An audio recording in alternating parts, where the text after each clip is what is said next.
Hoy día veremos lo que es población humana en el Perú, cómo es esta dinámica poblacional, migraciones, estructura, algunos indicadores, parámetros que nos van a determinar por qué es el aumento o el decrecimiento de la población en el Perú. Asimismo, también veremos la organización política administrativa del territorio peruano, problemas como descentralización, regionalización y algunas oportunidades de desarrollo en estas áreas fronterizas, ¿no? Límites, algunas posibilidades de desarrollo y por último el mar territorial del Perú y su defensa. Vamos a ampliar la pantallita. Ok, bien. Sabemos que la población peruana inicia pues esta población, si bien es cierto la data que tenemos, que estoy proyectando es de 2017, ¿ok? Entonces, ¿quién estudia? ¿Cuál es la ciencia que estudia estos procesos, estos crecimientos, estos indicadores que nos indican cuánta población tenemos adulta, cuánta población tenemos niñez, cuántos nacidos, cuántas defunciones y cómo es esta dinámica poblacional, ¿no? Hay muchas fuentes de información, pero la ciencia básica que se encarga de estudiar la población es la demografía. La demografía es una disciplina que estudia la población, ¿no? Analizando qué cosa analiza. Analiza la estructura, el tamaño, cómo está distribuida y esta cómo va evolucionando en un tiempo y en un espacio determinado. Además, tenemos fuentes de información, como son los censos, registros civiles, encuestas de hogar, ¿no? Los censos que son inventarios y nos brindan información básica para poder realizar diagnósticos sociodemográficos e insumos, y eso nos sirve para poder hacer toma de decisiones básicamente a los gobiernos, tanto el Estado, gobiernos regionales y locales. De ahí se provee pues una data alfanumérica que permite identificar la población vulnerable, ¿no? Beneficiaria de las políticas y programas sociales. ¿Okay?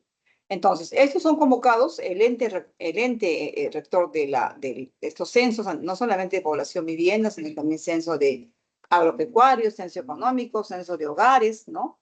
Es el INEI, Instituto Nacional de Estadística e Informática. Bien, el último censo que tenemos es del año 2017. 2017 y la data que voy a proyectar el día de hoy las cifras son hasta el 2017. En algunos casos hay proyecciones, ¿sí? Hay proyecciones al 2023 o 2024.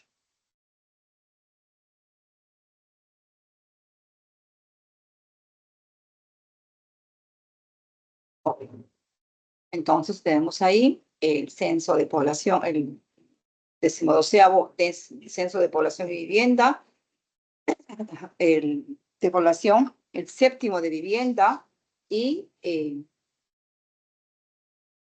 el tercer censo de comunidades indígenas.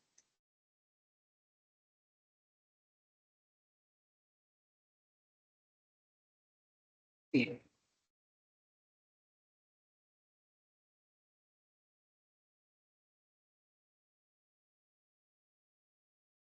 Acá tenemos algunas, básicamente son variables, indicadores demográficos que nos van a determinar, pues, cómo fue la población o cómo esta ha ido evolucionando o involucionando, ¿no? Acá tenemos, por ejemplo, pues, población absoluta y también la densidad poblacional. La población absoluta, como su nombre lo dice, es el número de habitantes, ¿no? De un territorio determinado en un tiempo específico y en un momento dado, y se considera la población censada más la población omitida. Siempre hay población omitida. Entonces, sumando los dos parámetros, tenemos la población absoluta. Tenemos acá una proyección al 2024. La población peruana alcanza los 34.039.000 habitantes, ¿no? Esa proyección del INEI. Y la densidad poblacional, que es otro indicador demográfico importante, ¿no? Es el promedio de los habitantes de un país que se encuentra en una determinada extensión territorial, área delimitada demográfica, ¿no? Esto nos permite evaluar la concentración de la población que existe, ¿no? Y en la imagen tenemos un histórico desde el año 1940 al 2017, ¿no? Y vemos la curva, cómo esta población pues ha ido aumentando. Miren este histórico desde el año 40. Entonces la tendencia es aumentar la población, ¿no? Esa es la tendencia a aumentar.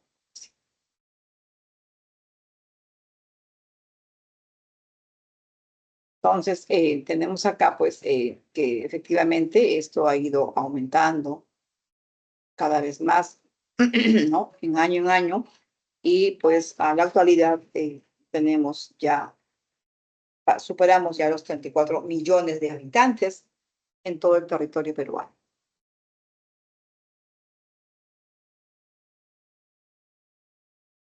Algunas otros indicadores que van a repercutir y van a influenciar en esta alza, en este crecimiento demográfico, es la tasa global de fecundidad, la tasa bruta de natalidad, ¿no? La tasa global de fecundidad, el TGF, básicamente está considerada a las mujeres en periodo reproductivo, que considera entre 15 a 49 años de edad, ¿no? Esto cada vez más va disminuyendo, ¿no? Porque según el INEI, la TGF ha descendido hasta en 2,9 hijos en el 2000, ya que en el año 2020 se ubicó llegó la cifra más o menos a 1,9 hijos por mujer, ¿no? O sea, la tendencia va disminuyendo cada vez más. Entonces, tenemos, pues, claro, ahora a la actualidad ya no hay ese pensamiento de hace 50 años, por ejemplo, ¿no? Ahora la mujer, pues, uno de los factores principales es la formación académica, ya la mujer tiene otros roles importantes en la sociedad, no tanto es ya su único objetivo el ser madre, casarse, ser mamá y tener hijos, ¿no? Ahora tiene ya muchos, la mujer de hoy cumple muchos roles significativos en la sociedad, ¿no? Entonces, esta tasa, pues, de global de fecundidad ha ido bajando con el tiempo, ¿no?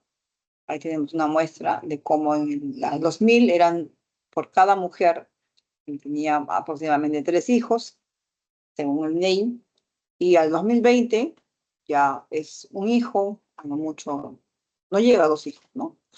Entonces, esta va, y la tendencia es a ir bajando cada vez más, por diferentes motivos, ¿no? La tasa bruta de natalidad es, como su nombre lo dice, natalidad, nacidos, ¿no? Cada segundo, cada minuto, cada segundo, nace un ser humano, una persona, y también fallece, ¿no? Entonces, la tasa bruta de natalidad es el número de nacimientos por cada 1000 habitantes en un territorio durante un año específico, ¿ya? Esa es la medida que se hace para obtener la tasa bruta de natalidad. Durante un año se toma, pues, muestra por cada 1000 habitantes cuántos nacieron en un año determinado, ¿no? Hay un cuadrito, si no me equivoco, que deben tener en su tasa, en su curva, en su manualito deben tener ahí una tabla muy interesante. Acá, por ejemplo, vemos cómo ha habido un descenso de la tasa de la natalidad, ¿no? Al año 1972 teníamos una tasa de natalidad de más o menos aproximadamente 43,1 por cada 1000 habitantes. Y en el censo 2007, esta, ah,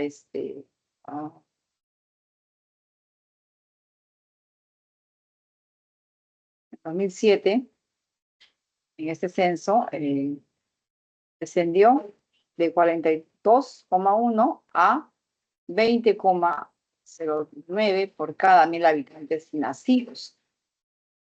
Ya en el censo de 2021 siguió bajando, ¿no? De 18,1 nacidos por cada 1000 habitantes, ¿no? Y esa es la tendencia según los últimos censos hasta 2021. Esa es una proyección, ¿no? la proyección es así, ¿no? Va descendiendo cada vez más. Esa es la proyección. Este es otro indicador muy importante para poder,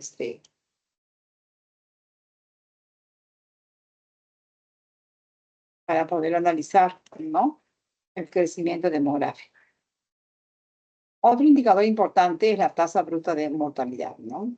También es el número de funciones por cada 1000 habitantes en un tiempo y espacio determinado, durante un año en específico, ¿no?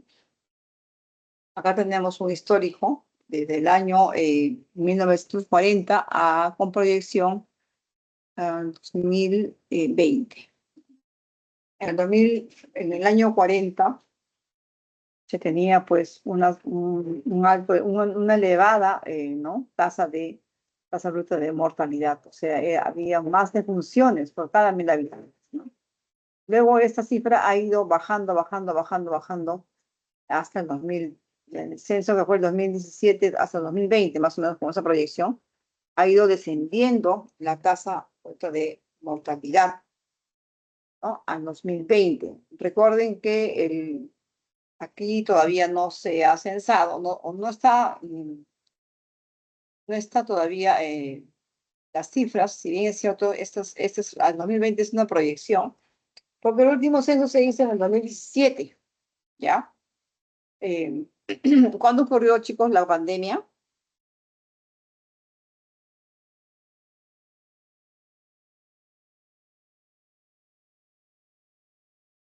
2020. Ya, entonces la cifra 2020-2021, entonces esa data todavía falta pues falta sincerar esa data, porque recuerden que en la pandemia hubo muchas defunciones, ¿no? Muchas defunciones con la pandemia. En ese periodo entre 2020 y 2021, incluso más todavía, ¿no? Entonces, a tomar en cuenta eso, ¿no? Pero sin embargo, el comportamiento ha sido pues en descendencia, ¿no? Ha ido bajando cada vez más, aunque se mantuvo del 2000 más o menos, ¿no? Casi se ha mantenido, a 2020 se ha mantenido casi, ¿no? Otro parámetro importante, indicador en cuanto a esta población, este crecimiento o esta densidad poblacional, es la esperanza de vida. También la esperanza de vida ha aumentado, porque hace más o menos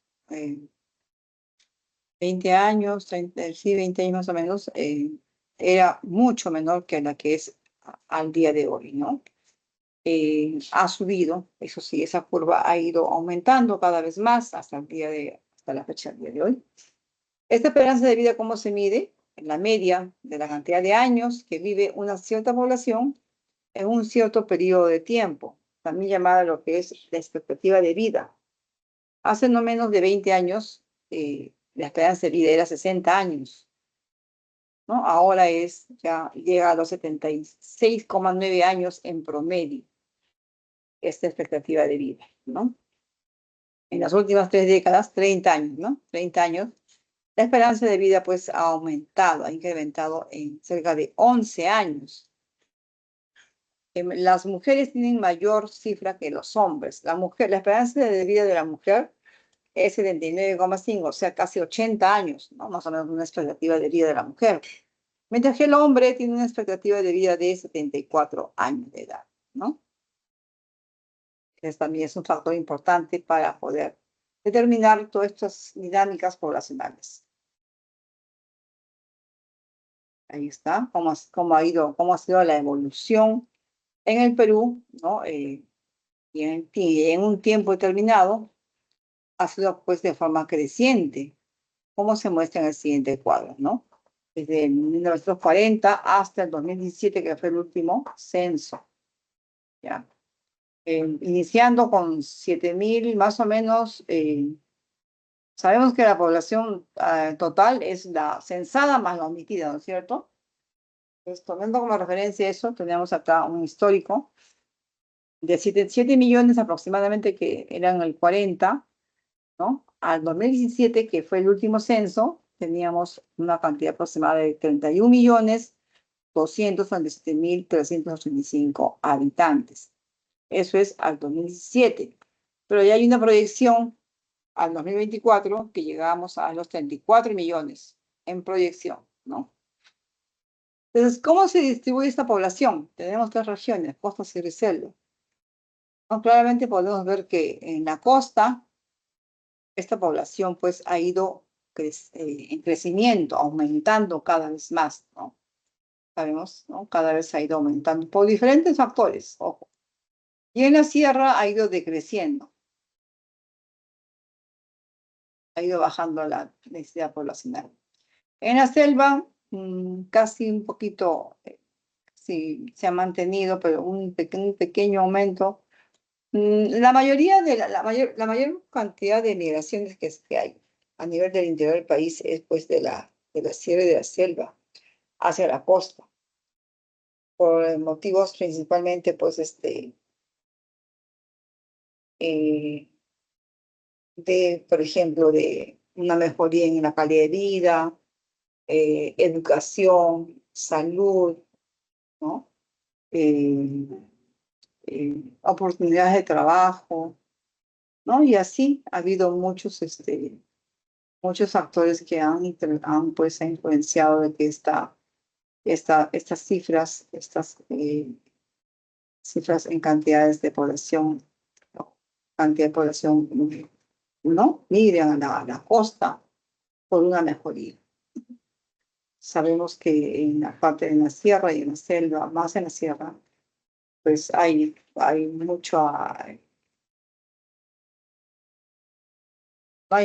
hay mucha accesibilidad a un buen, pues, en cuanto a lo que son servicios básicos. No se cuenta con servicios básicos en cuanto a lo que es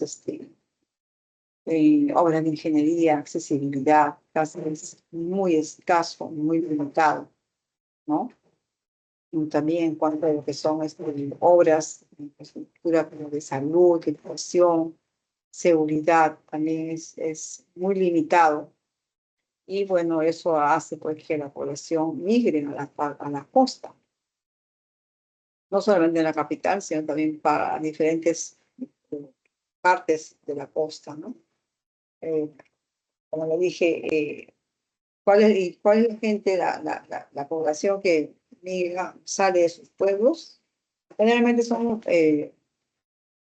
entre edades pues, de 10 años a 20 años, a jóvenes en edad escolar, en edad de estudio.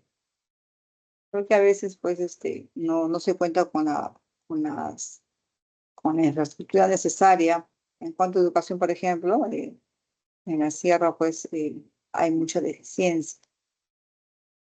En cuanto, no solamente en cuanto a educación, sino también, por ejemplo, en el sector salud, educación, eh, ¿no?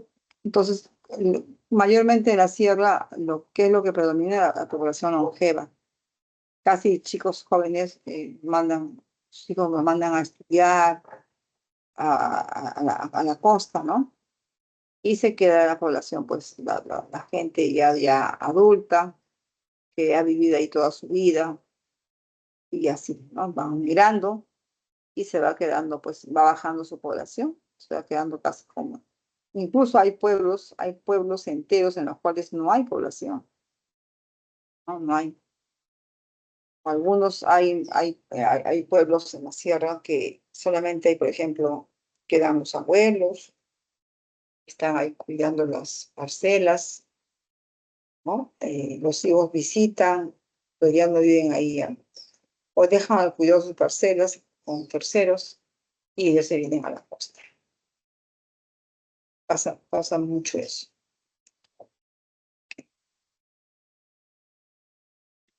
Acá tenemos, ¿no? Esta distribución. Entonces, este comportamiento, pues, de esta población a nivel de departamento, por ejemplo, tenemos en tres tiempos, en el año 93, en el año 2007 y al año 2017, que fue el último censo. La población por departamento, por ejemplo, a nivel de Lima, Piura, Libertad, Arequipa, Cajamarca, Junín, son los departamentos que tienen mayor población. según el último censo. ¿Ya? Y los departamentos con menor población son Madre de Dios, Moquegua, Tumbes, Pasco y Tacna. Ahora, Lima tiene, Lima, hasta con color marroncito.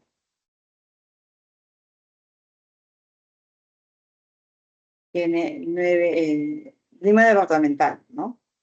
Tiene 9.485.405 habitantes. La provincia de Lima tiene 43 distritos, ¿no? Tiene pues 8.574.974 habitantes, ¿no? Lima provincial y departamental 9 millones. Entonces, la región Lima, solamente la región Lima tiene una población de 910.481.000 habitantes. Pues vemos esa densidad poblacional a nivel, pues, de Lima, según el último censo, la región de la parte costera, ¿no? El Callao con 6 millones más o menos, al censo del 2017, 6.815.008 habitantes. Lima,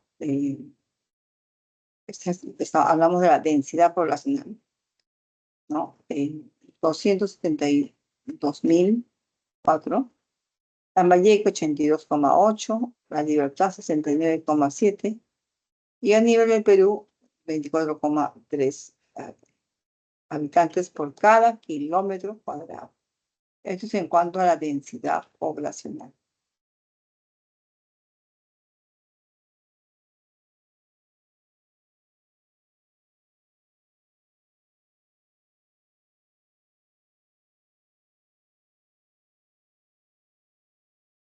¿Cómo es la dinámica poblacional peruana? Podemos determinar según los grupos etarios, según las edades, según sexo, ¿no? Por área de residencia, ¿no? Podemos identificar por tomando diferentes parámetros.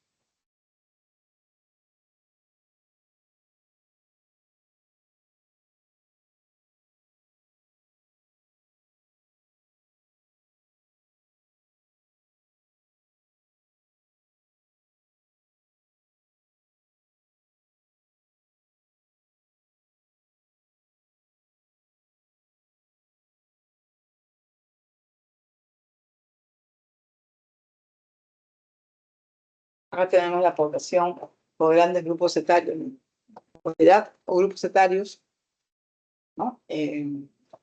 Tenemos un total de, se coge como muestra los años 93, 1993, 2007, 2017, que fue el último censo, y la población proyectada al 2021.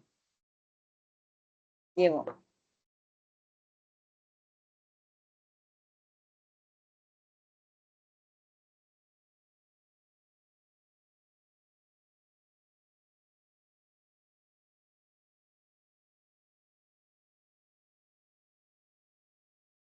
Entonces, tenemos ahora pues que esta población al 93, por ejemplo, con el grupo etario de 0 a 14 años teníamos casi 8 millones. Y casi la cifra se ha mantenido durante, voy a marcar con el puntero, se ha mantenido, ¿no? Si bien ha habido una cierta baja en el 2017, pero en 2021 se proyecta y casi está, no hay mucha, no ha habido un gran descenso, una gran subida, ¿no? Entre el grupo de 15 a 59 años de edad, sí ha habido un incremento notorio. En el 93, aproximadamente 12 millones tanto. Y para el 2021, la proyección, para el censo, 2017, llegó a 18 millones casi. Y ya con la proyección al 2021, los 20 millones, ¿no? 628.000,8 habitantes. Entre los adultos, es una cifra baja y ha aumentado de lo que era en el año 93 casi 1.543.000, ha aumentado a 4 millones en cuanto al grupo etario de 60 años a más. ¿Ya? Entonces, tenemos una estructura porcentual, de acuerdo en el 93, por ejemplo, la población la que es más alta, la que es del grupo de 15 a 59 años de edad, ocupa el mayor porcentaje, 62,5% en cuanto a población. Luego le sigue el grupo de 0 a 14 años de edad, 24,5%, y por último, de 60 años a más, 13,5% en cuanto a la población proyectada. Luego tenemos también por área de residencia cómo está distribuida esta población, ¿no?, peruana. Entonces tenemos un histórico del año 40 al 2025 con proyección. Y vemos pues que esta población, esta proyección ha sido, tomando como base el año 40, ¿no?, al 2025 son con proyección, ¿no? A ver, no se ve muy bien el dato. Ahí está. Ajá. 40. La población peruana urbana y rural, ¿no? Diferenciando lo que es urbano y lo que está en rojo, y rural lo que está en verde. Tenemos, según la fuente del INEI, los censos de los años 40, 61, 72, ¿no?, hasta el 2007. Resultados ¿no?, definitivos y algunas estimaciones y proyecciones de población del año 2050, la proyección. Entonces vemos cómo esta población ha ido, pues, en cuanto a porcentajes, al año 25, la población rural ha ido, pues, disminuyendo, y la población urbana ha ido aumentando.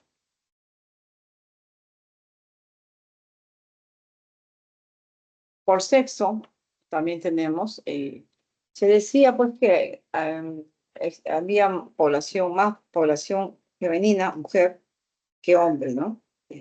Hace más o menos 30 años, 3 décadas. Ahí podemos ver en el gráfico, la imagen, en la población por sexo. Tenemos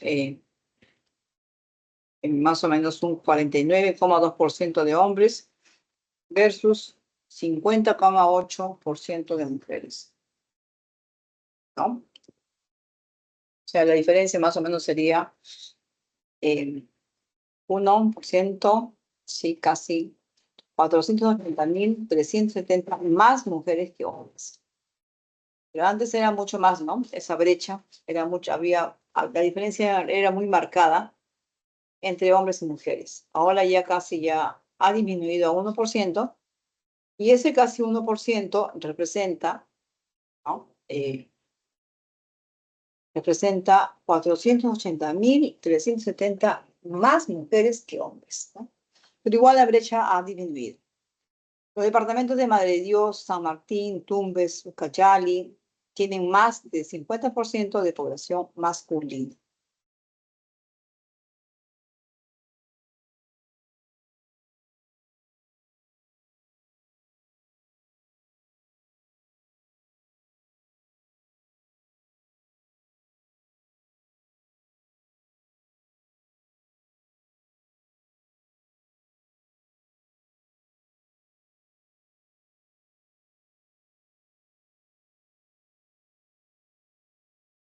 Entonces, la tasa de crecimiento poblacional es simplemente la natural, es la resta de la tasa bruta de natalidad menos la tasa bruta de mortalidad, en cuanto a la tasa de crecimiento natural, ¿ya? Claro, nacidos menos defunciones. Ahora, la tasa de crecimiento real es esta sustracción, pero ahí le agregamos lo que son las migraciones, ¿no? La inmigración menos la emigración, los que salen y los que entran, ¿no? Así como vienen, vienen a la costa, a la capital, al Perú, ¿no? También salen, ¿no? También salen. Entonces acá tenemos un gráfico histórico de, eh, del año 1940 con una proyección al 2007, ¿no? ¿Cómo ha sido esta evolución de la tasa de crecimiento poblacional? Tenemos ahí que ha habido, pues, ha ido en crecimiento desde el año 40, ¿no? Al año 2017, que fue el último censo, ¿no? La tasa de crecimiento fue aumentando de 1,9% a 2,8%, luego bajó a 2,6%, luego subió, bajó a 2%, y así ha habido esa fluctuación. Y ya al 2007, por ejemplo, subió, y al 2017 aumentó esta población.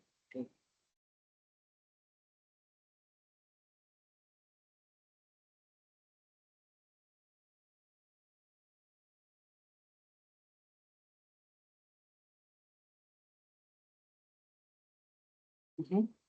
Sí, sí, está en este rango más o menos.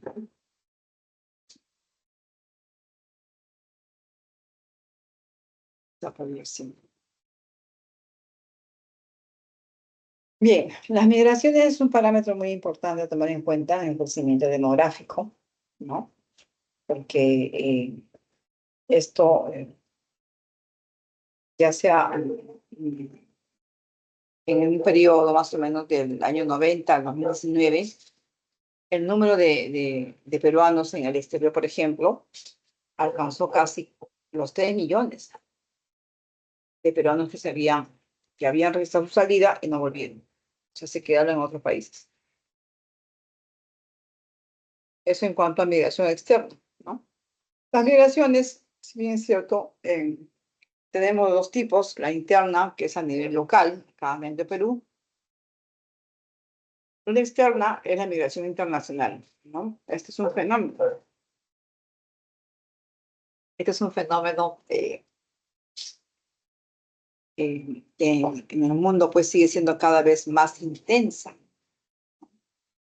En tanto que la migración interna, aquí solamente se da a nivel de Perú, ¿no? Hablo de Perú, el cambio de residencia por diferentes motivos, como les dije, ¿no?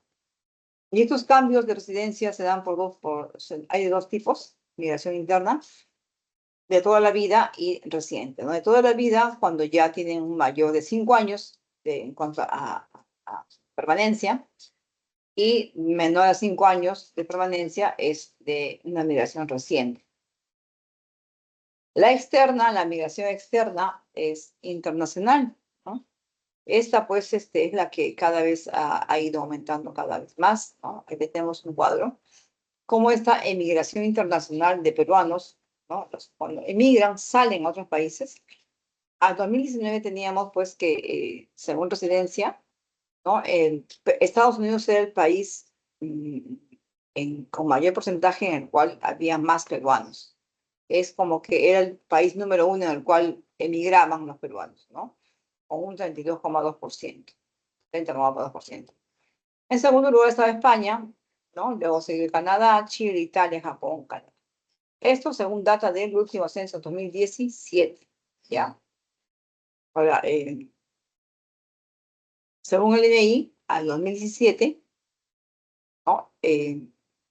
Cerca de 1.457.783 ciudadanos extranjeros residen en el Perú, extranjeros, ¿ya? Los inmigrantes, eh, hubo una ola, así como Perú sale a otros países, los peruanos, también vienen de otros países acá al Perú, o sea, migran al Perú, ¿no? Entre los países está, pues, Colombia, Venezuela, Argentina, Italia, ¿no? Pero el mayor porcentaje de los inmigrantes son de venezolanos, que representan el 88,2% de la población extranjera total. O sea, del 100%, de inmigrantes de todos los países, ¿ya? Venezuela ocupa el 88,2% de población extranjera total. Imagínense, ¿no? Esto según la data del último censo de 2017.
Entonces, tenemos acá, pues, que Canadá es el país que tiene el menor porcentaje, con 1,9%, ¿no? Y sin embargo, Venezuela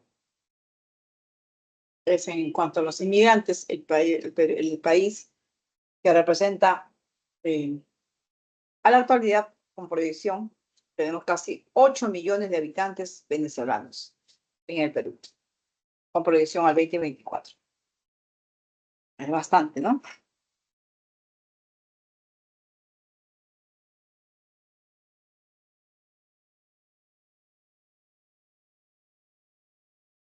Bien.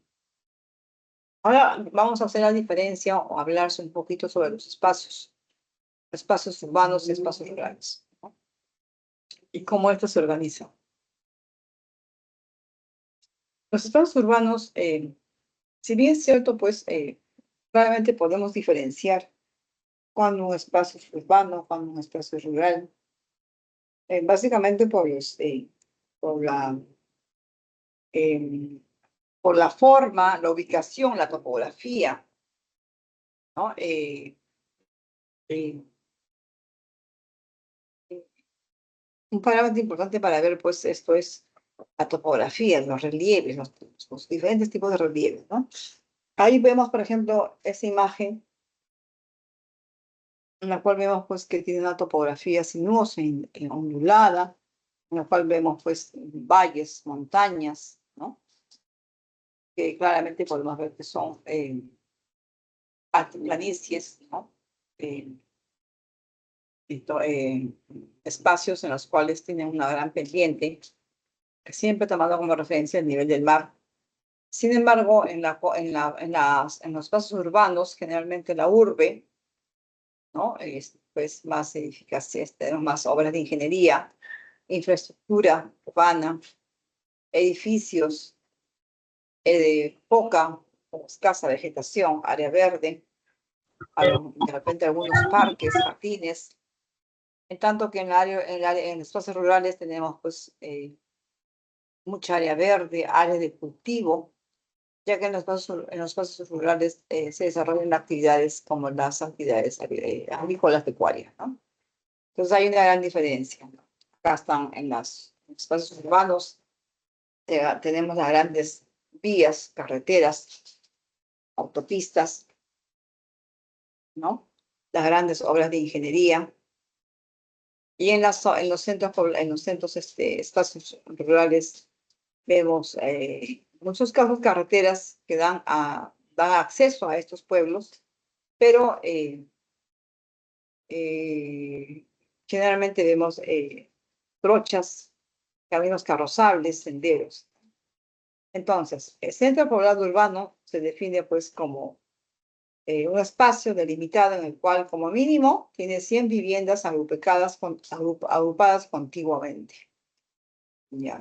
Por excepción, se considera urbano a todas las capitales de distrito, aun cuando no reúnan la condición indicada. Claro, por ejemplo, Huancavelica tiene su plaza, capital de distrito, ¿no? Generalmente casi en todas las provincias, ¿no? Están pues Apurímac, sí, otra zona de la sierra, todas esas capitales de distritos están considerados como centro poblado urbano. En tanto que el centro poblado rural tiene menos de 100 viviendas agrupadas contiguamente y que teniendo 100 viviendas, estas se encuentran pues dispersas. Claro, generalmente en las tierras así, ¿no? Creo que ni llegará a cuánto, 10 viviendas, dependiendo de qué centro poblado o qué lugares. Como les dije, hay muchos centros poblados, espacios rurales en la sierra que casi uno puede divisar uno, dos, tres viviendas, escasas viviendas y muy dispersas, muy dispersas. Entonces podemos ver claramente las características de los centros de los espacios rurales.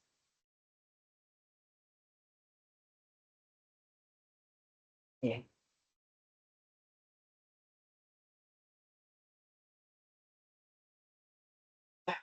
Es importante tener conocimiento sobre el índice de desarrollo humano en el Perú, el IDH, famoso IDH. Este IDH, pues, eh,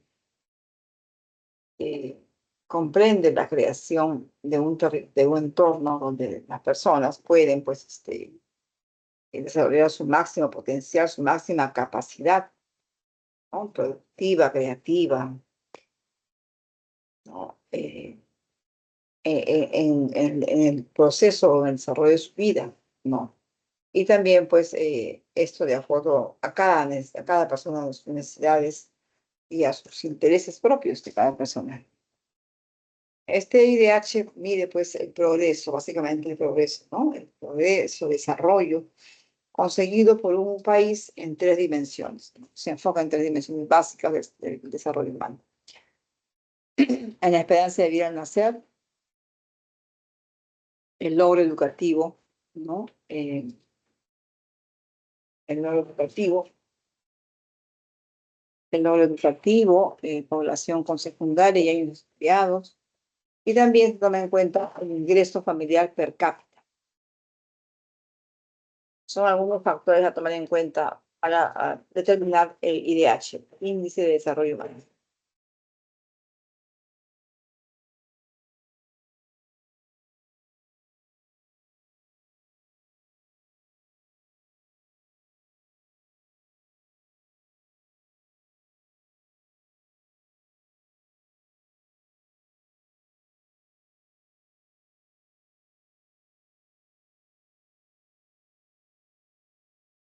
Aquí tenemos un cuadro muy interesante. Ahí podemos ver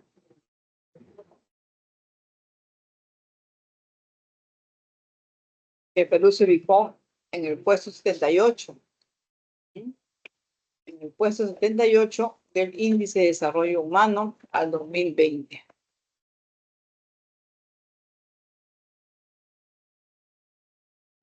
Entre los detalles más específicos, ¿no? Del Índice de Desarrollo Humano en el Perú tenemos, pues,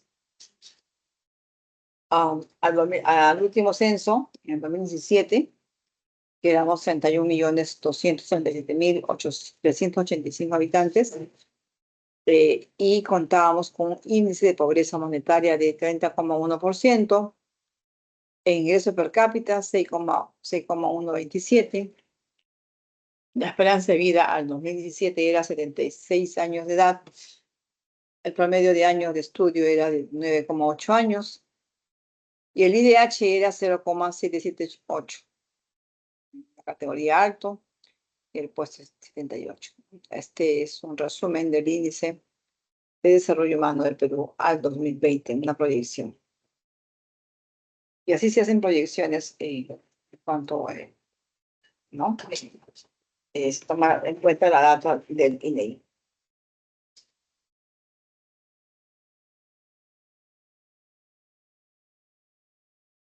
La organización política administrativa del territorio peruano. ¿Cómo se organiza el territorio peruano? Hablar de organización política y administrativa del territorio peruano es hablar pues de la ley de demarcación territorial, ¿no? La ley de límites fronterizos. Sabemos que el Perú pues está organizado, está conformado por 25 regiones, ¿no? 24 departamentos, 196 provincias y 1.874 distritos a nivel nacional. Se organiza, pues, esto se organiza el país, se organiza, pues, en tres dimensiones: nacional, a nivel nacional, a nivel regional, que tenemos circunscripciones en las que se constituye y organiza el Estado y gobierno, ¿no? Hay regiones, y a nivel local, en la cual conforman sus competencias y autonomías propias, preservando siempre la unidad y la integridad del Estado y la nación. Tenemos todos los gobiernos locales, los gobiernos nacionales y el Perú en su extensión total a nivel nacional.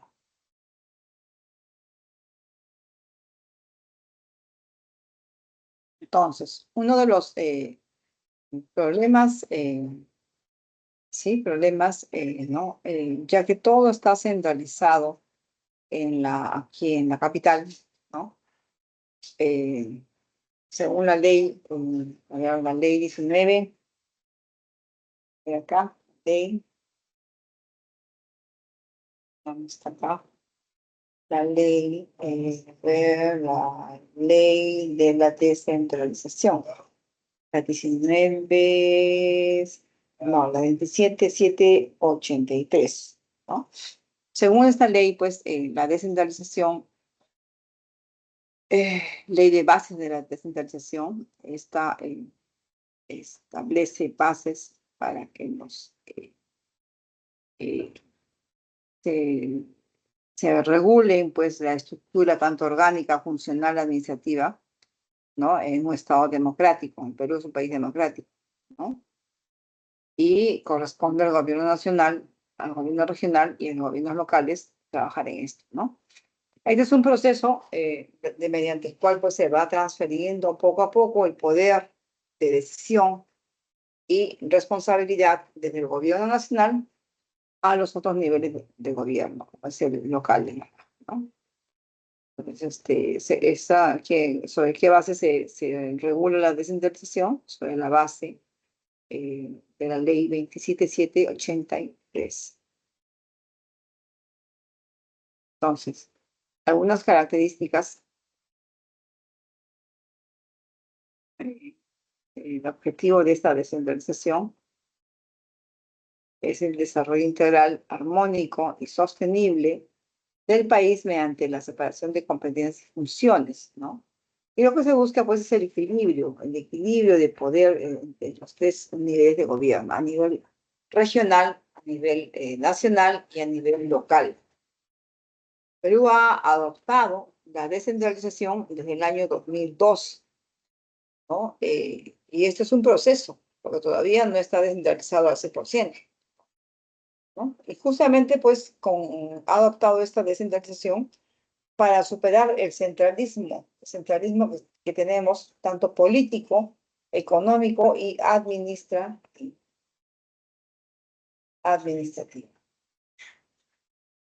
Tenemos una noticia en la cual pues, se ratifica a la presidenta Dina Boluarte, ¿no? El gobierno ratifica compromiso con la descentralización.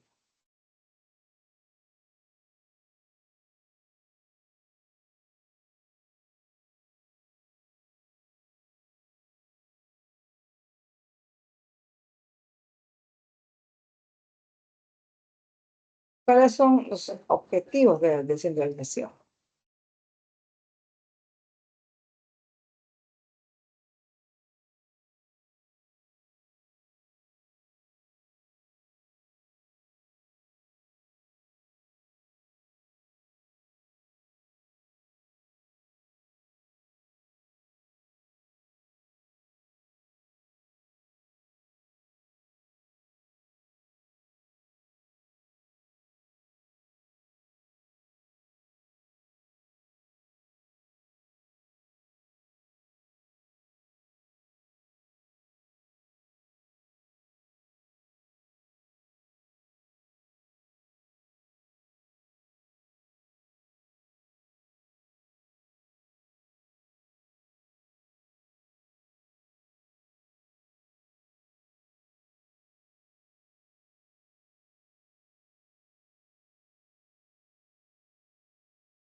Entonces, tenemos los objetivos de la descentralización, ¿no?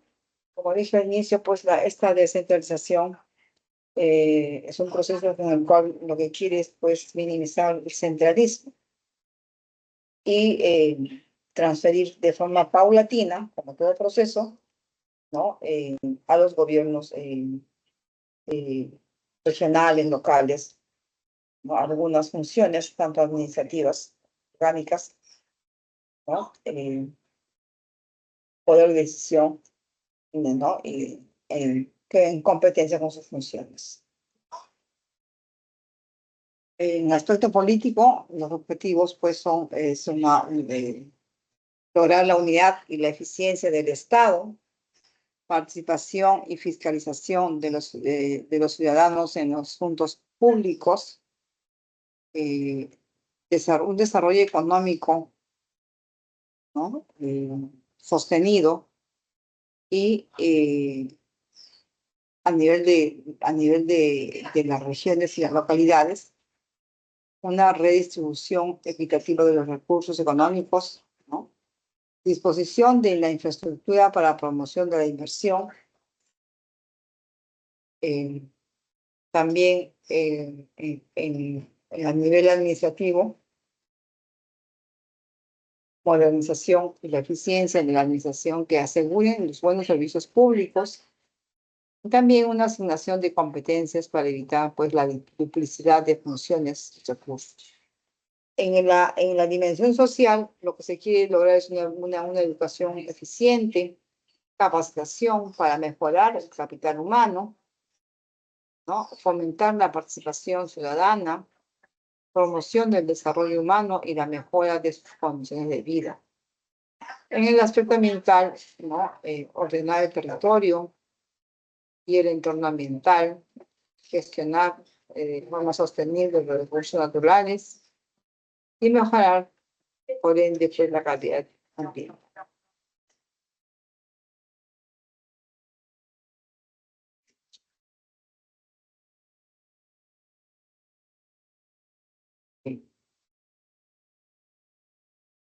La regionalización.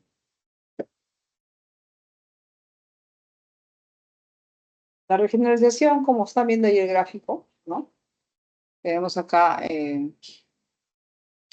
la distribución espacial de los gobiernos regionales en el departamento de Lima.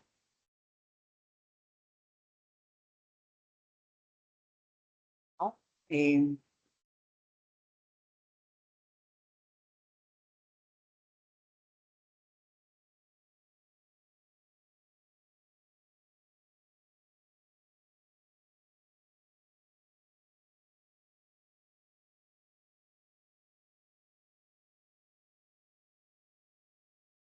Tenemos acá Lima metropolitana.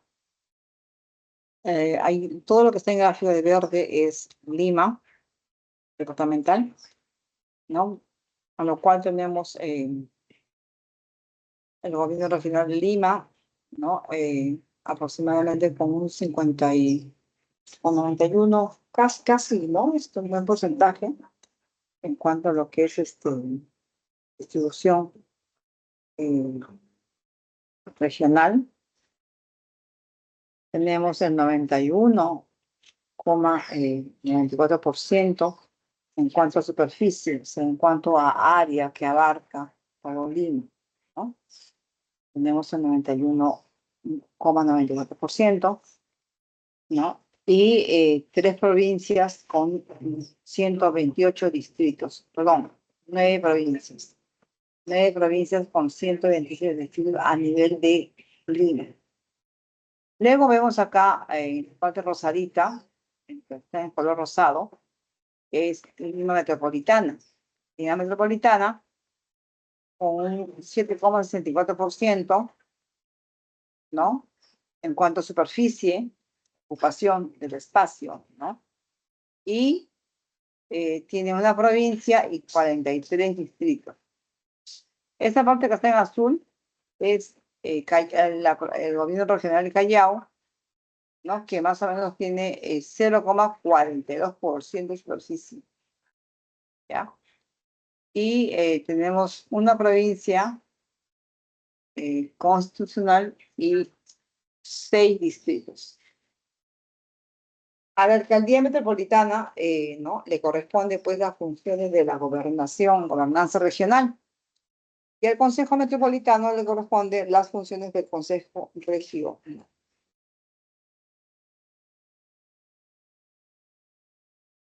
Algunas características, las regiones, si bien la regionalización, como bien dice acá, es un proceso, ¿no? Mediante el cual pues, lo que se busca es conformar regiones delimitadas, divisiones políticas, ¿no? Que constituyan pues gobiernos regionales con autonomía propia, tanto autonomía económica y política, y que les permita pues la descentralización del Estado. Esto va a ayudar a la descentralización. Las regiones, tal como estamos viendo acá, son unidades territoriales geoeconómicas sostenibles con diversidad de recursos naturales, sociales e entidades, ¿no? Integradas histórica, económica, administrativa, ambiental y culturalmente, ¿no? Algunas características de estas regiones pues, comparten distintos niveles de desarrollo, especialización y competitividad productiva.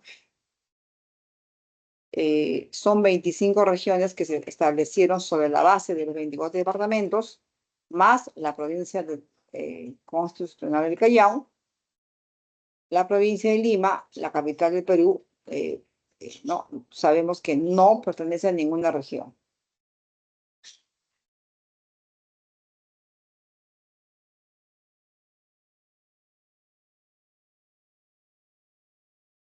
Vamos a hablar ahora sobre los límites.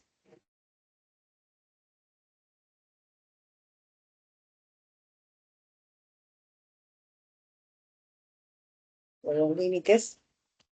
Sabemos que Perú limita hacia el norte con Ecuador. Ecuador y Colombia. No, perdón, al norte con Ecuador, sí, al norte con Colombia, al sur con Chile, al este con Brasil y Bolivia, y al oeste con el Océano Pacífico. Entonces, hablar de límites, estamos hablando de demarcación de fronteras, ¿no? Fronteras, esta línea que divide un país de otro país. Y algunos tratados que justamente se van a ver en estos límites.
Por favor, si me da, por favor, me da un minutito, por favor.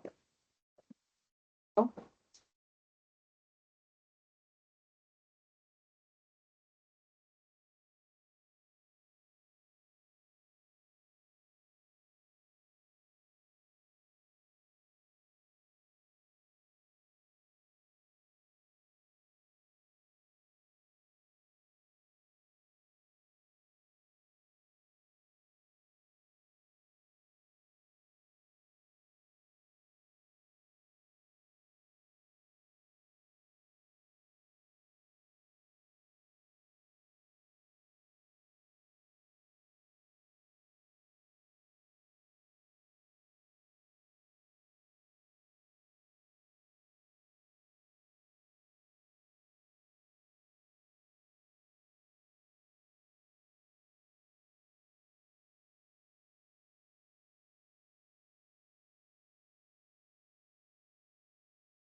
Bien, continuamos.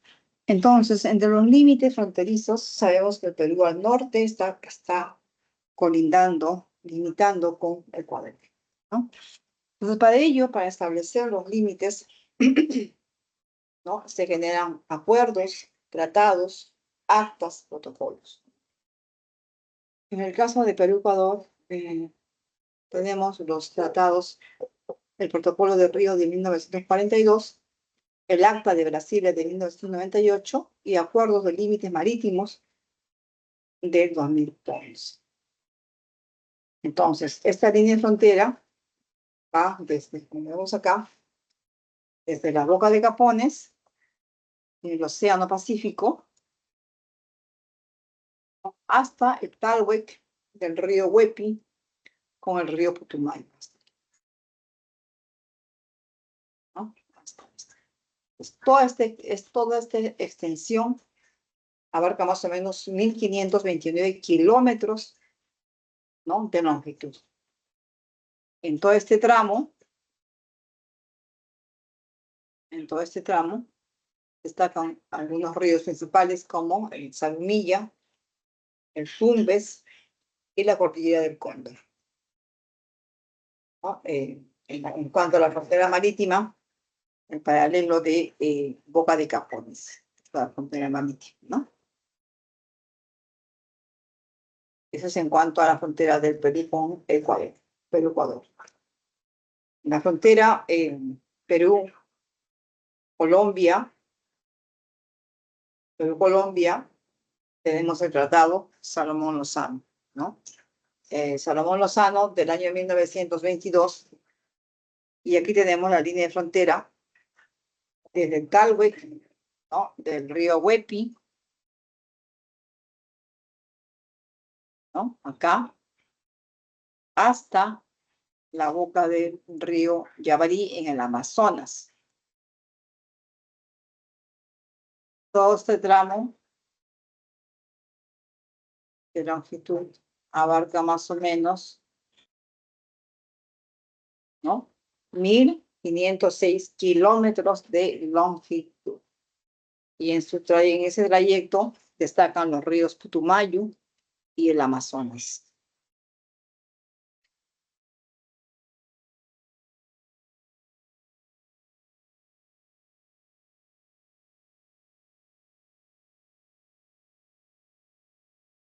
Perú-Brasil, esta frontera, Perú-Brasil, aquí tenemos el Tratado de Herrera, a Ponte Ribeiro, del año 1851,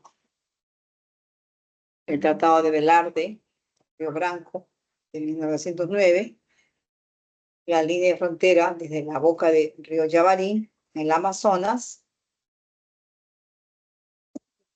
aquí, ¿no? Hasta la boca del río Yavarija, en el arte, ¿no? Acá está. Entonces, esta longitud, distancia, ¿no? Aproximadamente 2.822 kilómetros de longitud. Y aquí destacan los ríos Yavarí, Purus y el Acre. Perú-Bolivia, otro país fronterizo, que tenemos el Tratado Polo Sánchez Bustamante de 1909. Tenemos la línea de frontera desde la boca del río Yavarija en el Acre, ¿no? Hasta el hito número 80. Hasta el hito número 80, ¿no? En la meseta en comarca, ¿no? En una longitud de 1.047 kilómetros de longitud. Aquí destacan varios ríos, pero los principales están los ríos Het, Suches y Desaguadero. Perú-Bolivia, ¿no? Perú-Chile, por último. Aquí tenemos el tratado en cuanto a lo que es frontera. Tenemos el Tratado de Lima, en 1929, el acta de ejecución del Tratado de la Corte Internacional, Tratado de 1929, y de 1999, el fallo de la Corte Internacional de Justicia del 2014, ¿no? Y la línea de frontera abarca desde el hito número 80 hasta, en la meseta de Comarca, aquí, ¿no? Hasta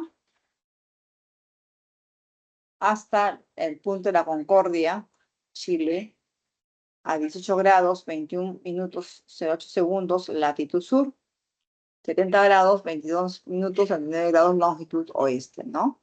Con una longitud de 169 kilómetros de longitud. Destacan la sierra de Guaylillas, ¿no? Está la sierra de Guaylillas.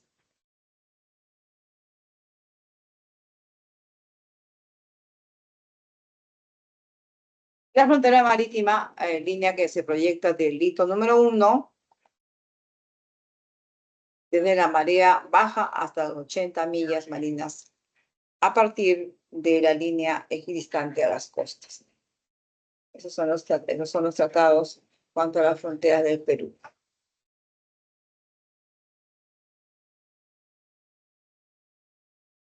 Entre las fronteras, pues, tenemos, no solamente es una línea que delimita, ¿no? No solamente es una línea que delimita la soberanía. También tenemos, pues, hay un espacio de interacción y actuación compartida, en la cual se desarrollan procesos sociales, culturales y económicos. Y, por ejemplo, en algunas fronteras del país se han formado producto de los procesos dinámicos, como las conurbaciones, que son 2 o más centros poblados independientes, y fácilmente, pues, que al crecer forman una unidad física, manteniendo su independencia administrativa. Por ejemplo, tenemos Desaguadero, que es entre Perú y Bolivia. Tenemos Aguas Verdes, Boquillas, Perú, Ecuador.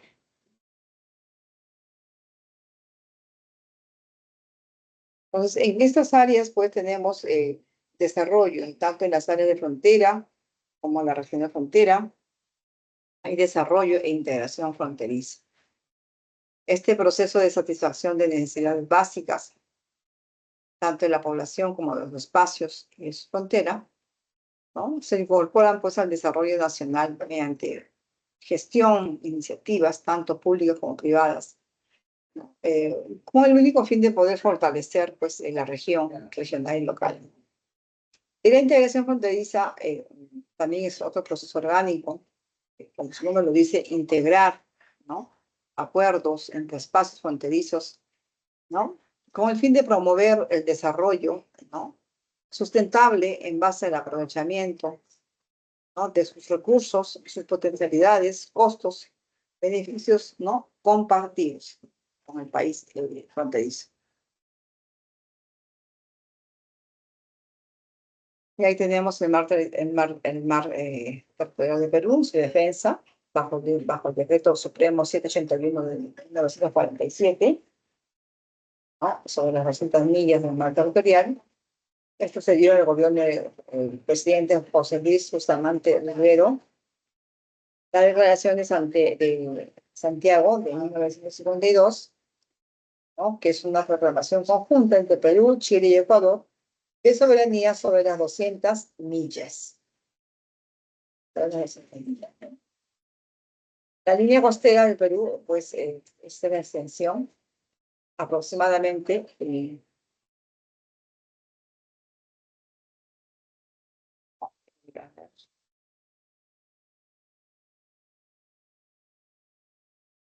este mensaje es el teléfono. Bien, entonces tenemos acá, pues, la frontera, el límite con el Ecuador, en la Boca de Capones, ¿no? Hasta el límite de la frontera terrestre con Chile, en el punto de la Concordia.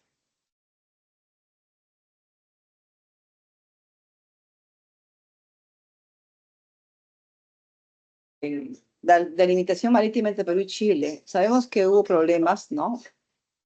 Justamente limítrofes entre Perú y Chile. Y a esto, pues, tenemos, pues, que la Corte Internacional de Justicia de La Haya fijó, pues, algunos lineamientos límites de frontera marítima entre Perú y Chile, ¿no? El 7 de enero de 2014. La frontera marítima ¿no? Es parte de la intersección del paralelo de latitud. Bien. Parte de la intersección del paralelo de latitud que pasa por el hilo número 1 con la línea de marea baja y no desde el punto de la Concordia, como era la tesis peruana. Desde esta zona se traza una línea que se extiende al mar hasta las 80 millas marinas y a partir de allí, pues, la frontera es definida por una línea equidistante a las costas, ¿no? Se hizo con el fin de dar solución a los problemas limítrofes entre Perú y Chile.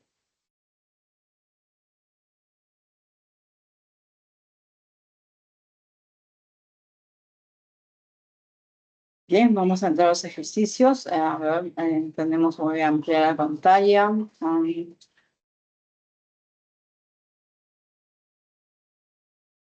Ejercicio número 1. Vamos a ampliar acá.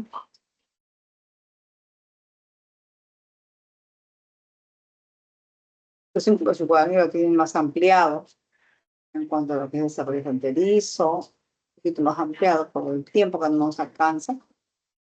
Bien, ejercicio número 1, ¿no? La tasa de crecimiento real, estamos hablando natural, real, es uno de los indicadores demográficos más significativos en el análisis poblacional, ya que refleja el cambio efectivo en el tamaño de la población a lo largo del tiempo, ¿no? Ahora, este indicador es fundamental porque integra tanto el crecimiento natural como los movimientos migratorios, proporcionando así una visión completa de la dinámica demográfica. En relación a este indicador, determina el valor de verdad o falsedad de los siguientes enunciados. Nos dan 4 enunciados. Uno dice es equivalente a la tasa de crecimiento natural que solo considera la diferencia entre nacimientos y defunciones en una población determinada. Tasa de crecimiento natural, ¿no? Ahora, sabemos que es falso, ¿no? Porque la tasa de crecimiento natural es la tasa bruta de natalidad menos la tasa bruta de mortalidad. Es solo un componente de la tasa de crecimiento real. Ahora, la tasa de crecimiento real incluye además el factor migratorio, las migraciones. Por tanto, no son equivalentes, sino que es una parte de la otra. ¿Ya? Entonces, el primer enunciado es falso. 2. El Perú ha experimentado una tendencia decreciente en este indicador durante las últimas décadas, reflejando cambios en términos relativos. Efectivamente, ¿no? Los datos históricos confirman pues una tendencia decreciente en el Perú, ¿no? Y este descenso se evidencia en los censos nacionales, en el histórico que se muestra en los gráficos. La tercera opción, en su cálculo habla de la tasa de crecimiento real, ojo, en su cálculo incorpora el saldo migratorio, que es la diferencia entre la cantidad de personas que ingresan y salen del país. Claro, en sí, la tasa de crecimiento real agrega lo que son las migraciones, ¿cierto? Es verdadero. Enunciado 4. Durante el periodo intercensal registrado en el Perú, el crecimiento poblacional alcanzó un promedio anual del 4% exacto. Eso es falso porque el último periodo intercensal 2007-2017 se registró un promedio anual de 1%, ¿no? Es un valor significativamente menor al 4%, ¿no? Bien, la 1 es la E, ¿ok? 1E.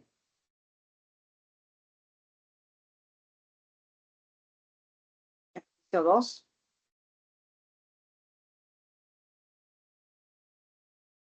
Hasta 1992, la frontera nororiental peruana se extendía hasta el río Caquetá, conformando una vasta y rica región amazónica. Este año, mediante un acuerdo controversial, el gobierno aceptó que el río Putumayo, como nuevo límite, perdiendo 120.000 kilómetros cuadrados entre ambos afluentes del río Amazonas y el trapecio amazónico.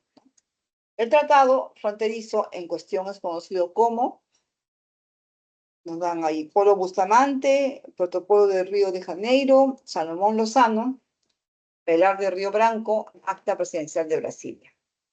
Estamos hablando de la frontera nororiental. ¿Ya? Estamos hablando, cuando hablamos de los tratados, ¿qué país? El Perú colinda en la parte nororiental, es con Colombia, ¿ya? Entonces en Colombia se firmó, para los límites, se firmó el tratado durante el gobierno de Augusto Belegía, ¿no?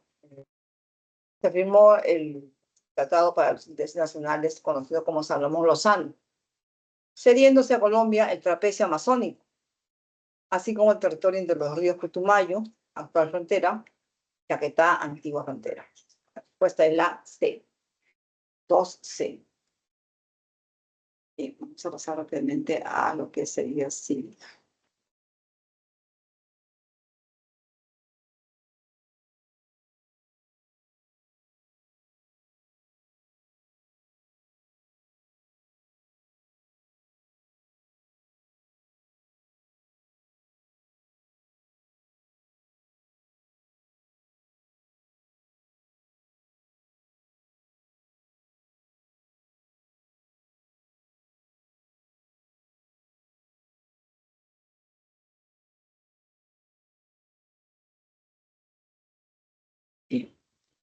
Algunos órganos autónomos constitucionales, e incluso en clases anteriores ya hemos visto algunos. Tenemos la Contraloría General de la República, el BCR, la Superintendencia de Banca y Seguros, Ministerio Público, Defensoría del Pueblo, el TC, la JN. Bien, vamos a ver acá.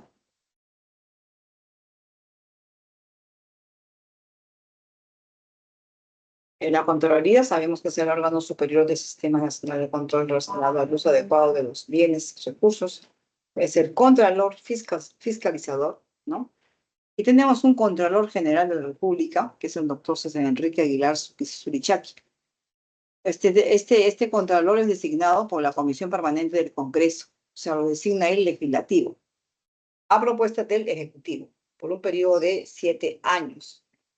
Sus funciones son supervisar la legalidad de la ejecución del presupuesto de la República, fiscalizar la ejecución del presupuesto de las regiones y municipalidades, supervisa las operaciones de la deuda pública y supervisa los actos de las instituciones sujetas a control, ¿no? Esas son las funciones del Contralor de la República. El BCR también es otro órgano autónomo porque se rige bajo un reglamento, bajo una ley, reglamento, ¿no? Este es el organismo encargado de preservar la estabilidad monetaria y el control de inflación, ¿no? Tiene un directorio. El presidente actual del BCR es Julio Velarde Flores. Este es gobernado por un periodo, este director por 7 años. El Poder Ejecutivo es quien designa al presidente y el Congreso lo ratifica, ¿ya? El presidente del BCR lo elige el presidente, lo designa y simplemente el Congreso lo ratifica. Entre sus funciones está regular todo lo que es monetario, ¿no? La moneda, el crédito financiero, administra las reservas internacionales a su cargo, informa al país sobre las finanzas nacionales, administra la rentabilidad de los fondos, emite billetes y monedas, y siendo la moneda oficial el sol, ¿ya? La SBS tenemos la Superintendencia de Bancos y Seguros, ¿no? Este es el organismo encargado de regular y supervisar los sistemas financieros de seguros, privado y de pensiones, cooperativa de ahorro y crédito. Su máximo representante es el superintendente de Banca y Seguros, Sergio Espinosa Chiroque. Es el máximo representante. Este cargo es designado por el Poder Ejecutivo y el Congreso lo ratifica, ¿ya? algunas funciones y atribuciones, preservar los intereses de los depositantes, básicamente los asegurados y los afiliados a las AFP, también al SPP, ¿no? También prevenir y detectar el lavado de activos, financiamiento del terrorismo, ¿no? Para eso trabaja la SBS, trabaja conjuntamente con la Unidad de Inteligencia Financiera del Perú. ¿Ya?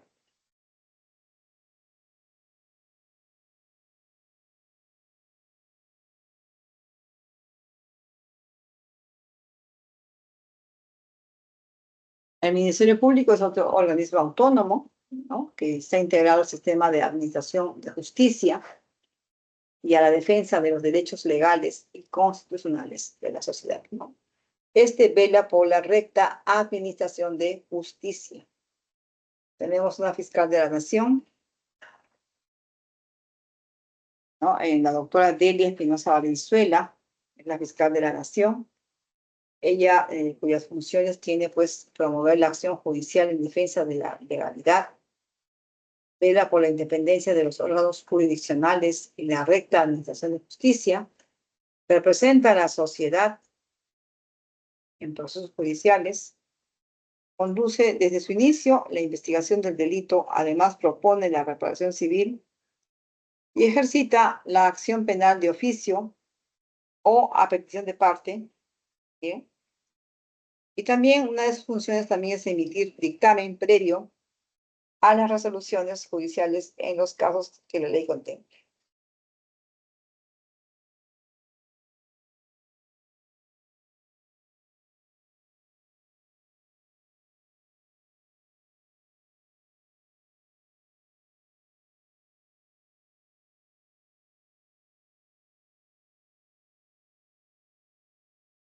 Tenemos otro órgano, otro ente autónomo, que es la Defensoría del Pueblo.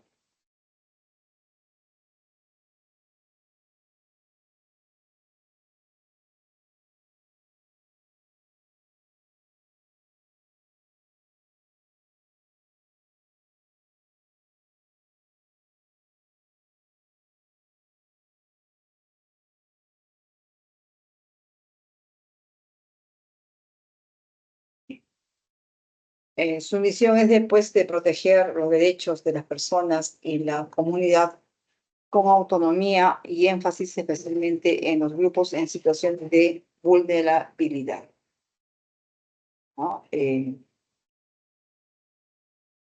Las funciones que le atribuyen al defensor del pueblo es, pues, defender los derechos constitucionales fundamentales de la persona y de la comunidad, supervisa el cumplimiento de los deberes de la administración estatal del Estado, supervisa la adecuada prestación de servicios públicos, ¿no? El defensor del pueblo es Josué Manuel Gutiérrez Cóndor, ¿no?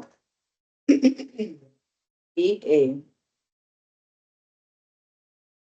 algunas otras atribuciones no puesto. El defensor del pueblo, pues, tiene muchas otras atribuciones más, como por ejemplo, el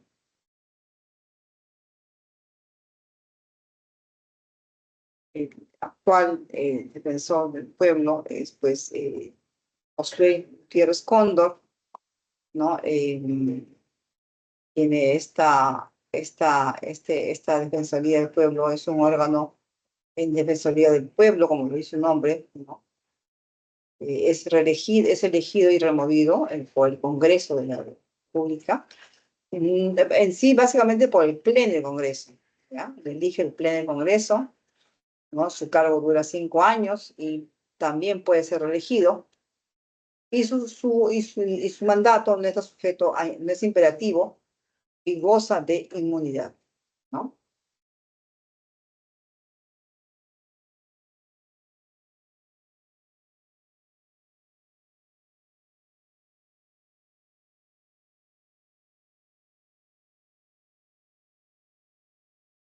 El TC es el Tribunal Constitucional, es el órgano supremo de interpretación y control de la constitucionalidad y se le ha, pues, confiado la defensa del principio de supremacía constitucional, es decir, como supremo intérprete de la Constitución. Se compone de 7 miembros elegidos por el Congreso, ¿no? Por un periodo de 5 años y no hay reelección inmediata. Entre sus funciones está la de conocer la instancia única, la acción de inconstitucionalidad, conoce en última y definitiva instancia las resoluciones denegatorias de habeas data, habeas corpus, amparo y acción de cumplimiento. Conoce los conflictos de competencia o de atribuciones asignadas por la Constitución conforme a la ley. TC.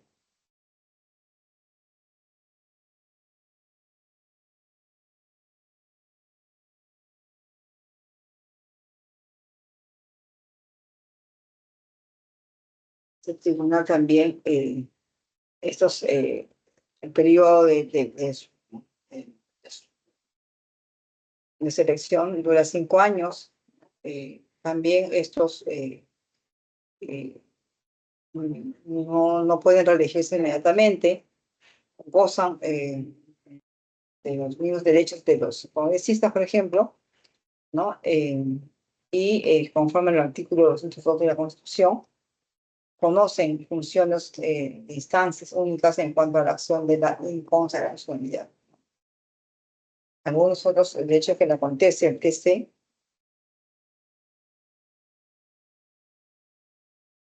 aquí están los 7 miembros integrantes del Tribunal Constitucional.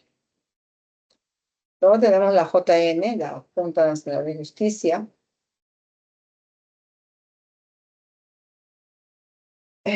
Otro órgano autónomo, ¿no?, de justicia, se encarga de seleccionar el nombramiento de los jueces fiscales, ¿no?, contribuyendo así al fortalecimiento de la administración de justicia, ¿no?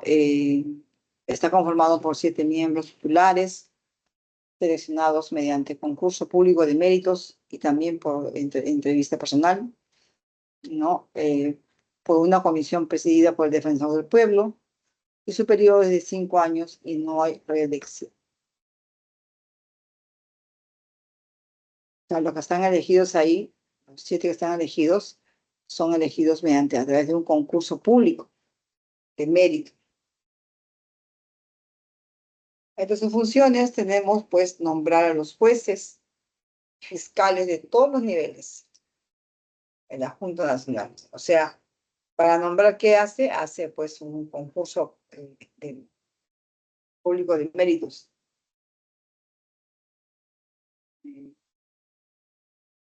Para poder determinar pues los miembros, ¿no? Pues tanto jueces como fiscales en todos los niveles. También en sus funciones también está pues ratificar a los jueces y fiscales de todos los niveles cada 7 años, ¿no? Otra función que acontece a la JN, a la Junta Nacional de Justicia, es extender a los jueces fiscales el título oficial que los acredita, ¿bien? Y también nombrar y ratificar o también destituir a los jefes de la OMPE y la RENIEC. Entonces, esa es la JN, es la Junta Nacional de Justicia, quien va a nombrar, ¿no? O también ratificar o destituir a los jefes tanto de la OMPE como de la RENIEC, ¿no?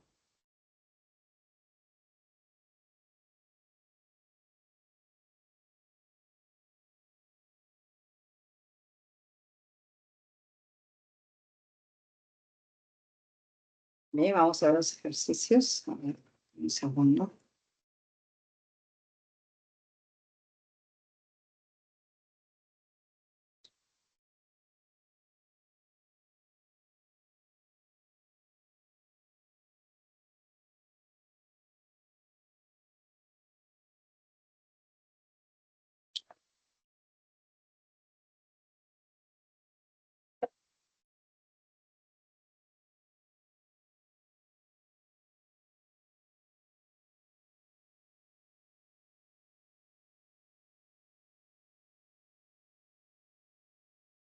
Vamos a ampliar la pantalla.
Bien.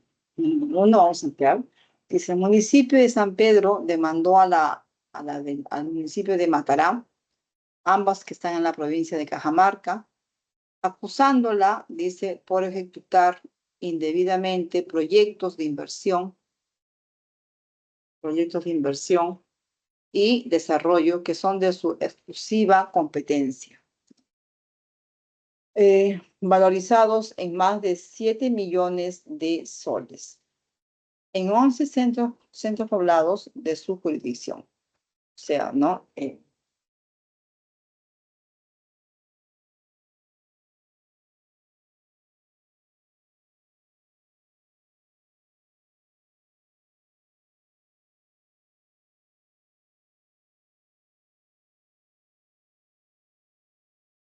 Tenemos acá en 11 centros poblados de su jurisdicción. Teniendo en cuenta lo anterior, el órgano constitucional que recibirá y resolverá esta demanda es, ¿no? Y nos dan 5 opciones, ¿no? La Defensoría del Pueblo, la Contraloría General de la República, la Corte Suprema, el Tribunal, el TC, el Tribunal Constitucional, el Ministerio Público. Acá esta acción, ¿a qué órgano, básicamente, a qué órgano constitucional le compete resolver esta controversia? A ver si alguien respondió, vamos a ver el chat.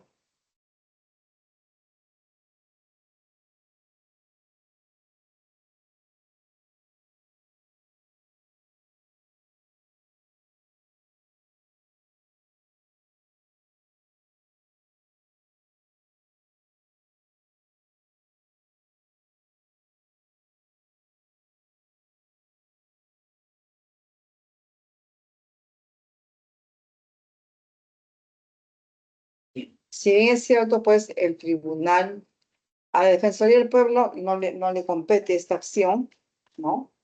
Este órgano, ya que no está dentro de sus funciones, no está la de resolver esta demanda, esta controversia, ¿no? El Ministerio Público tampoco tiene injerencia. Básicamente, pues, estos son proyectos de inversión. Eh,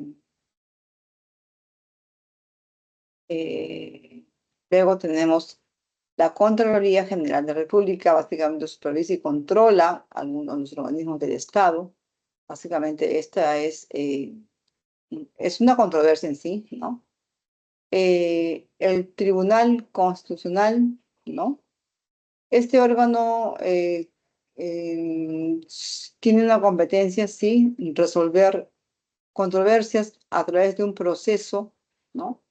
A través de un proceso competencial que enfrenta a en este caso, dos municipios, ¿no? Y por quien tiene la función o atribución de realizar proyectos de inversión y desarrollo en los centros poblados según las normas vigentes.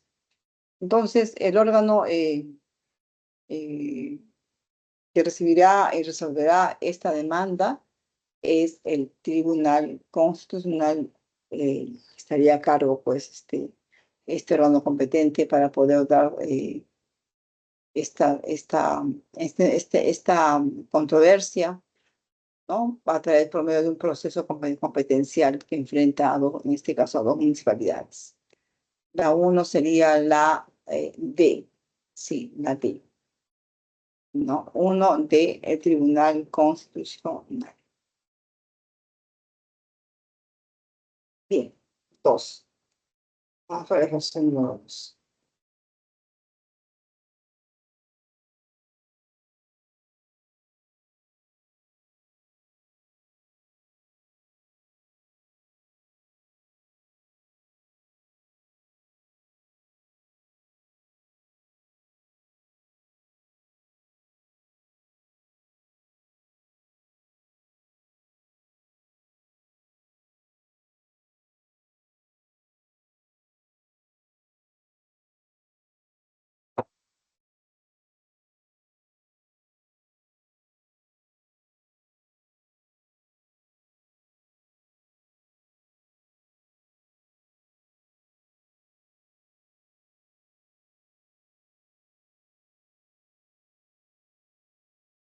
Un alto funcionario, dice, presidente de un órgano constitucional autónomo, ha sido detenido, ¿no? Luego de emitirse en un programa dominical una denuncia por malversación de fondos y colusión, ¿no? Cuando ejercía anteriormente un alto cargo en el Poder Ejecutivo.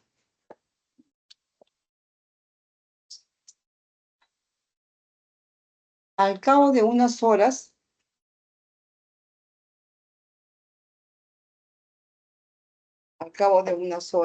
el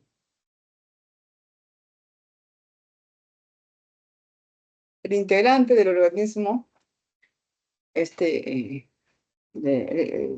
organismo constitucional, fue puesto en libertad. No se entiende muy bien de verdad la enunciación de la pregunta. Por la policía, ¿no? Al conocerse que goza de inmunidad y no está sujeto a mandato imperativo. Ahora, con respecto a lo antes mencionado, identifique el órgano constitucional del cual es miembro.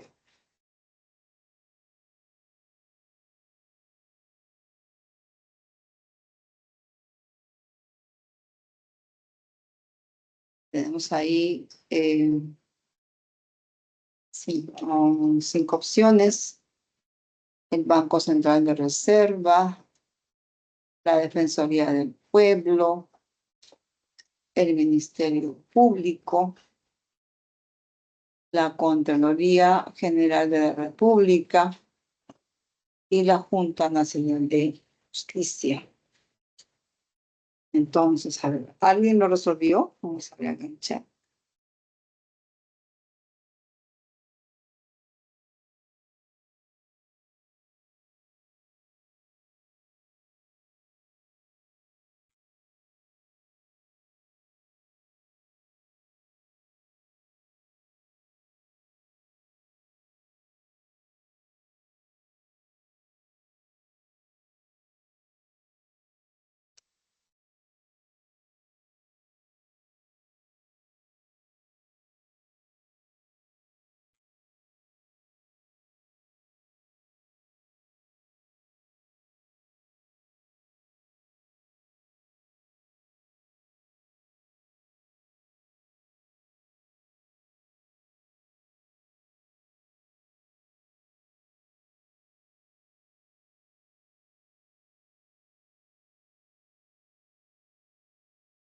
Bien.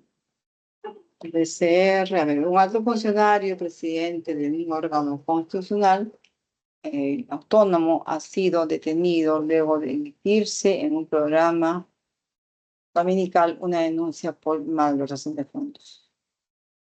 Yo, cuando ejercía anteriormente un alto cargo en el Poder Ejecutivo. Ya, al cabo de unas horas, el integrante del organismo constitucional fue puesto en libertad por la policía al conocerse que goza de inmunidad y no está sujeto a un dato imperativo con respecto al no antes mencionado, identifica el órgano constitucional por el miembro.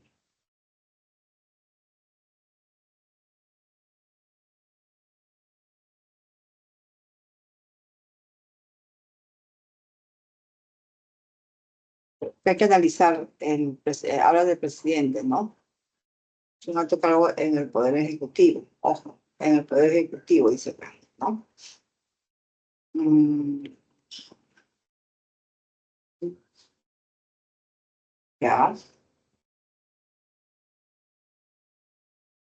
El BCR definitivamente no es, el BCR no tiene que ver con malversación de fondos, el Ministerio Público tampoco, la Contraloría controla, supervisa tampoco, la Junta Nacional de Justicia esa estaba apegada más que nada, estaba enfocada a lo que es el Poder Judicial, el mundo de justicia. La Defensoría del Pueblo, a ver, el Defensor del Pueblo es elegido y removido por el Congreso. Puede ser elegido, ratificado y removido por el Congreso, o sea, por el Pleno del Congreso de la República, ¿no? Con el voto de los 2/3 en su número legal. Y sí, el Defensor del Pueblo goza de inmunidad parlamentaria durante el ejercicio de cuando está en función, ¿no? El ejercicio de sus funciones. Esta inmunidad está establecida, pues, en el artículo 161 de la Constitución, ¿no? Ahora,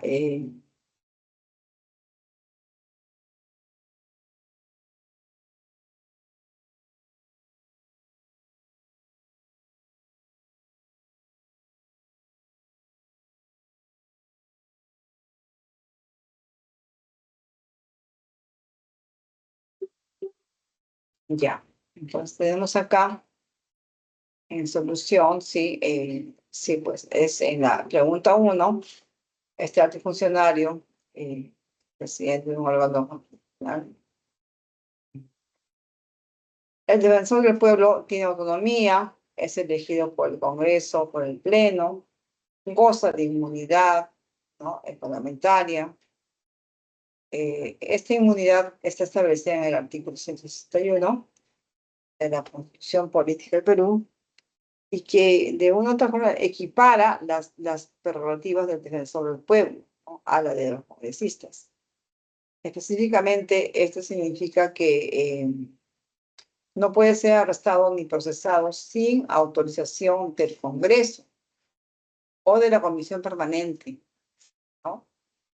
Salvo en caso de flagrante delito, puede, ¿no? Solamente en ese caso, que sea un flagrante delito. Ahora, la inmunidad lo protege contra acciones judiciales por opiniones y otros, y también votos emitidos en el ejercicio de sus funciones. Entonces, aquí en la 2, en el ejercicio número 2, tenemos la respuesta, la B.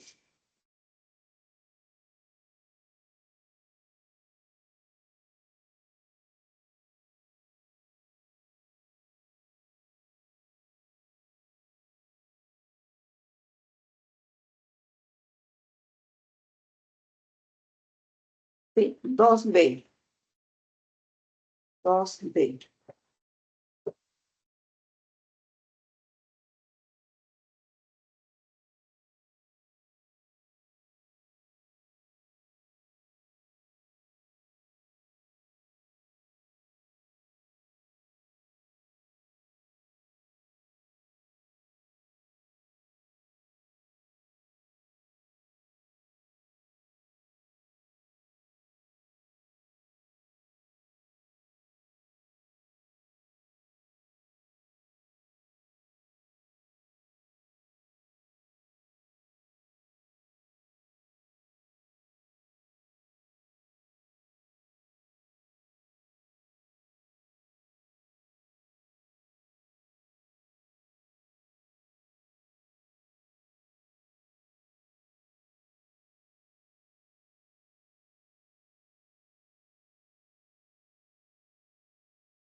Se puede cerrar el audio, sí, se está escuchando.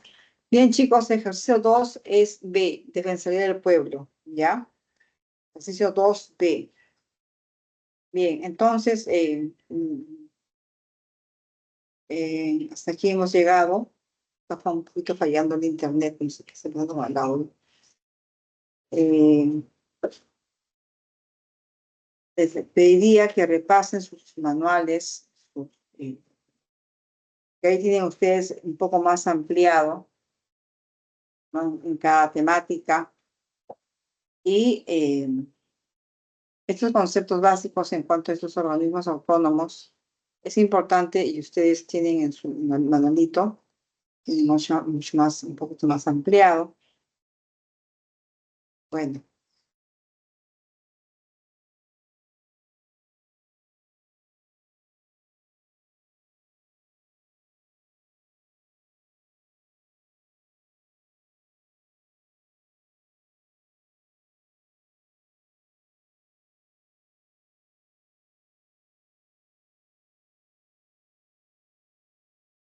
aquí hemos llegado. Nos vemos en la próxima clase, que sería el próximo jueves a las 12:55, por favor. Tengo este problema con un cruce de horario con la profesora. No es un cruce, más que nada, no es un cruce porque yo inicio acá, según mi horario que tengo, 2:55 puntual, ¿no? Entonces la profesora debe haber, asumo que su clase será 12:50, pero estoy teniendo este percance eh, de entrar pasado a las 2:55, ¿no? Entonces, les pediría, sí, por favor, que a su profesora que me antecede, le comenten ustedes a las 12:50 que yo ya tengo que ingresar 12:55 puntual. ¿Ok? Bien, chicos, les agradezco su atención. Nos vemos el próximo jueves. Chao, chao.